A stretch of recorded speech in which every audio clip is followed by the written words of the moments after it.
So when I was a boy, I was fortunate enough to be able to hear Dr. Martin Luther King Jr. speak. We've got some difficult days ahead. Everyone at first was in a kind of nonchalant intellectual stance, but as soon as he opens his mouth, there's the sense of his immense presence. Because I've been to the mountaintop. And I watched as 2,000 people in the auditorium lean forward because he's able to take us to the mountaintop where he communicates to us that it is not only possible, but that we will be able to create the conditions for justice and peace on our planet. And I've seen the promised land. I've never recovered from that, and the quote that has been at the essence of everything we've done for the last 30 years is this quote from him.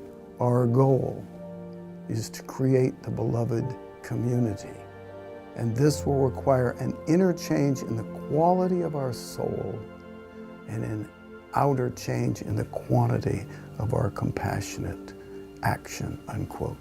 My name is Dr. Craig Schindler. I have a practice in transformative soul psychology in Silicon Valley and in Santa Cruz, and I'm the co-founder and president of Project Victory. And as one person who's part of the beloved community, I'm asking and inviting and speaking on behalf of the great souls who've been to the mountaintop and looked over and seen the other side, for each one of us to rise up and do our part to be a light for the coming dawn. This is the call to live the great turning. Scientists tell us when 10% of the population of this country and of the world are living the conscious change that's needed for us to survive and thrive, we have now then created the conditions for the culture to shift and for there to be an exponential leap. Now what we're saying is, it's about living it. Because I've been to the mountaintop. As Dr. King often said, the darkest hour of the night is the hour before the dawn. Let us stand with a greater determination. This is the time when the most momentous shift is possible, and it will depend on us. Tens of millions of people of goodwill across race, creed, and culture to realize that hope is more than a feeling, hope is a choice, and to rise together for the great turning. 200 years from now, if we choose, historians of the 23rd century will look back at our era and call it the great turning. We've got to say to the nation, we know how it's coming out. They will say that a love-based worldwide rising in which tens of millions of people took responsibility to live with respect for each other and all life was able in the 21st century to restore the earth and create the conditions for peace. They will say this great turning away from destruction was preceded by a dark time when human actions threatened life on our planet.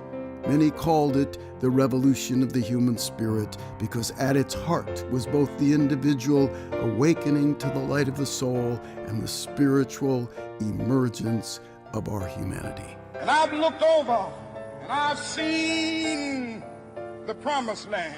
Future historians will describe how we embodied the wisdom of our great traditions with mindfulness and compassion, and thus were able to take charge of our technology. How we fostered inner peace in our lives and justice in our world. How we rose together to reverse global warming and protect the diversity of life. And how women took leadership in all ways. And how we secured human rights and dignity for all people, ended hunger and poverty, and advanced the beloved community on earth. And how, therefore, we were able to journey to the stars, not as pillagers, but as pilgrims of the light. That we as a people will get to the promised land. Let us choose hope and live the great turning because you matter. Come help us strengthen the beloved community at ChooseHopeYouMatter.com.